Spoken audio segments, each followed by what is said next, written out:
omulala gwenjagala ye Julia omulala gwenjagala ye Julia olulala wajja mu inbox yange n'otandika okumpereza messages nenkugamba tonjagalangako nemugamba tonjagalangako message njiina nongamba tonjagalangako nabwe ekyo tolina lukisa kumbuuza ku kintu na kimu n'otandika okudda ku mikutu ng'oteka nemmere yakoze bati kati obudde n'ogamba mubaali beegattira mu nju ye. Please you young boy just fuck off my life. You young boy just fuck off my life. Okusirika tekitegeeza nti ebyo obudde bw'okwasa mabwe gwawo muveeyo mu abatiktokers mubabuulira abantu Hajati Hadija Namyaro ye munange awera nkolokota agamba Tamale Mundi Junior ekimala kimala oyitiriza okunvuma oyitiriza okubeera ng'onjogerako byendimu n'ebisitaliimu kyokka ate ne sister Junior naye awera nkolokota agamba nedda nze oba oyagala kunsiba jangu onsibiiwo ffe nsula shinge era amulagiridde bulungi nnyo ek'okumusanga naye ngenda mubaterako mu maaso awo ng'awera nkolokoto mugamba mutya bantu bange mwasiibye mutya kansuubire nti muli bulungi bantu ng'enkola yaffe mbasaba vidiyo eno mugimpe like ya nisaba go wena atanaba kusubscribinga wano kusuvya News Excellence mukwano subscribinga era onyegene mu notification bell olemesu wanga buli kimu kyonna kimba nteekako Suvi Airport Pick Up and Transport Service banange tutambuliza ddala abantu mumpagire mwagala nsiibe enjala nsule enjala nga mundese bantu Sheka Shirafu Dembe musomi wa dua akola ku nsonga z'amakoyagala kufuna butuuze bweru business nga tezitambula bulungi naye wamma mukubireko akulombeere ku ddua munange sister Junior ye oluvannyuma lw'okuwulira Honorable Hadija Namyaro ng'awera nkolokota naye wuuno wano omuyira afuuse kagumba weegogesa okulabe byamuzeemu tweyongereyo waba owulira oyagala kunsiba please ndi kyengere ewange I'm at my residence. Saagala bintu bya kuntiisatiisa. Nkiddamu ogusemba. Buli yeowulira nti oyagala kunsiba. Ndi wange ekyengera. Osobola n'okunkima kati. Era nja kgenda ku police. Ne balooya bange. With people who believe in me. Ebyo nabyo bigwe. Nebya Juliet zawedde byaggwa. Ndoza kati musule bulungi. Tebiwedde. Kanziremu speech yange y'olwali. Buli walanga nzijeyo ekifaananyi kino. Ng'omanya siina budde. Guys, siina budde bw'abantu banvuma. Oli wa ddembe okunvuma, oli wa ddembe okunjogerako ddembe lyo. It's all right. Era sina buzibu na muntu ayagala kunsiba. Eryo nalyo ddembe lyo. Naye nze His Excellency President Museveni yampandiikira ebbaluwa namulaba yagamba tulwanise enguzi. We fight corruption. So bane tulwanise enguzi. Let us fight corruption. Tulwanise enguzi. Fwe mu Piero yu tuli mu kulwanisa nguzi. Mwemuli eyo muyomba. Mugira muyomba. Muzunga ku mapolisi muyomba mweswaza. Guys, let us grow up. Tukule. Let us grow up. Tuli bantu bakulu. Ebintu by'okwevuma ebyokwewemula President Museveni takyabyagala. Jeno Muhoozi tabyagala. Ebintu by'okuzunga ku mapolisi ne musiba mubiveemu. Mujje tulwanise enguzi. Nze ne mukulwanisa nguzi. So buli agala okunvuma sijja kuddamu. Se sina budde buddamu bantu. Anti munnoonyaako masannyalaze sikyagagaba. Junior sikyagaba masannyalaze. Hey. Wadde voloti yemu sijja gibawa. I'm busy. Ndi busy. Mukitegedde ndowooza kati live ne bweggwera wano. Ndi busy. Ndi mu kulwanisa nguzi guys. Sina budde bw'abantu. obonjogeddeko sijja kuddamu. Tukole bitutwala mu maaso. Tulina ebyokuyombera ku social media tebikyanyuma. Bintu byokwewemula tuli bantu bakulu. Let us respect each other. Just twewe ekitiibwa. Fenna Uganda etumala. Ate fenna president atumanyi. So tubeereeyo noloza amanyi gwe wekka. We all know him. So just to kakane, we do work. Life moves on. Obulamu butambule. So nze mune nkola bintu ala maaso. Sina budde bwa ntalo. Emirimu nafuna nampa.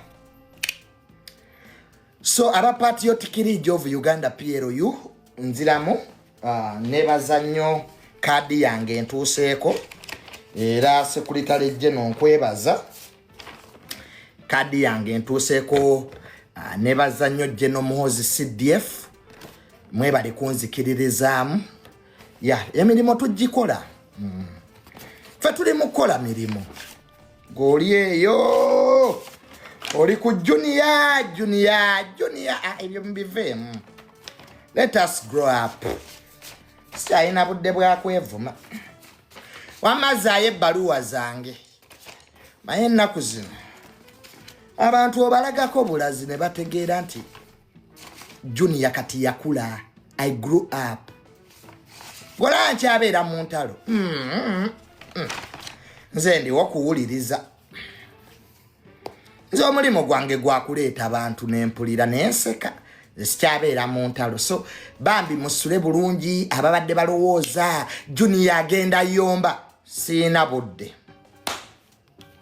Ababadde junior sina. I don't have time. Okay? Nkola bintu ala maaso. Kale, we meet next time. Mweraba. Ukitegedde. President Museveni awangaale ne General Muhoozi awangaale. Awo wetuli. Abeevuma tunaabalaba olulala. We shall see that. Don't have time for rubbish. Era bamnamawulire bankubidde. Junior, I don't have time for rubbish. Sina budde bwa bya kisiru. I'm very busy. Ndi busy. Bye, guys. Bwatyo Tamale emirundi Junior ye akalambidde akumbye kw'erima agamba nti oba musibe ninga tagenda kuva ku mazima.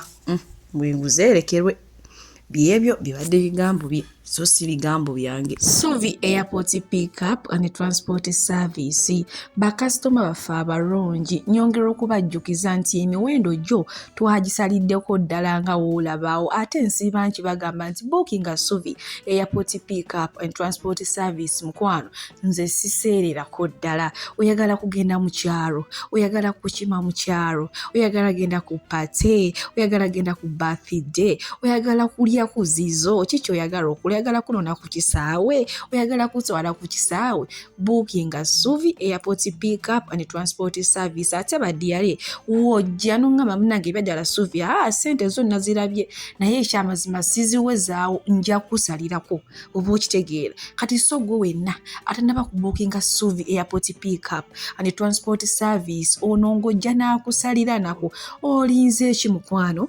Booking Suvi tweyongere onange bwe tweyongerayo ne generation ono no avuddeyo n'atabukira abakyala ababeera baakamala okuzaala kyokka ate ne bagidda mu ffumuzi photoshoot nga n'ebintu ebimumbu bikyala bikayenga ye byakonyeeko nga wengenda omubalekirako maaso walina ze kamba sibulire wano omukama bampeere kyonna kye musinga okwagala gwe wenna ayagala Suvi News Extra. Bye bye. Abakyala abaakava muleeba tubeegayiridde mubeere n'obugumiikiriza nga temunnakola vidiyo. Gwe n'ogenda n'ozaala n'ovaayo n'okola vidiyo buli omu n'alaba nti olina ky'otadde oba nkyogere ntya nga tekikkakkanyiza mukyala.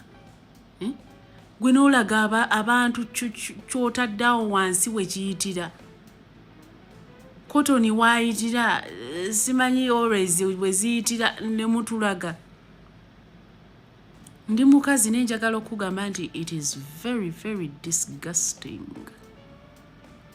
jjukira nti wakava muleeba buli omu amanyi ky'oyiseemu ate era buli omu ali shuwa nti okyalina embeera gy'oyitamu kyokka mweyambaza white n'ogenda ne weeteesa ekipale ne weeteesaako ekipale kibikkeko munoonya agatishaati gano aganene oyambalireko ku kipale kyo tewala ayagala kulaba nnikayo weesalira nga kw'otadde ne always gy'otadde mwenda kosa always kubanga ke kagamba akabikkabikkako mutama n'odduka ku photoshoot it is okay bakukuba ebifaananyi ffenna tukolayo ka photoshoot nga wakazaala ne lwaki temwewummuza okyuka otulaga ki omuntu bw'ayogerako era gwe oteeka bakazi banno wansi mulekerawo okutuswaza bamaani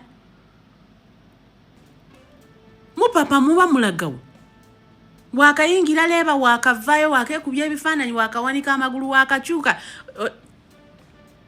okyuka oyagala tulaba simanyi bwakabina kyokka ate muba mulina otubina twankoko ensonda Uganda munsobera ffe abalina ebintu byaffe tubiteresi ne mutulaga emigongo Jenny n'asitukako tula wansi ositukira ki neera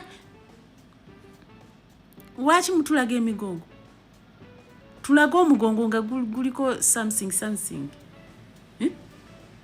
naye ogenda ne weepakira ekintu ekyo n'okyepakira bwoti n'okyuka kamera ne bakukwata mulekerawo toswaza edda omukazi yazaalanga ne bamutwala ewaka ne bamunyiga tewali budde bwakubanyiga kyova olaba ozaala n'ozimba ogubuto ne gukoma eri mwamusinga n'okuvuma wano abantu oyo yakola sajjari obeerawo okusonga mu bantu kunoonya abaakola sajjari gwe wakolawo ki wamala okuzaala notandika okuzunga ekyokusiba olubuto muli awo Jenny waloozaddeko bannange waloozaddeko bane tubuulire banne wazaala otya n'osigaza figa eyo bwe tuba nga twazaala ne tutuula wansi ne batunyiga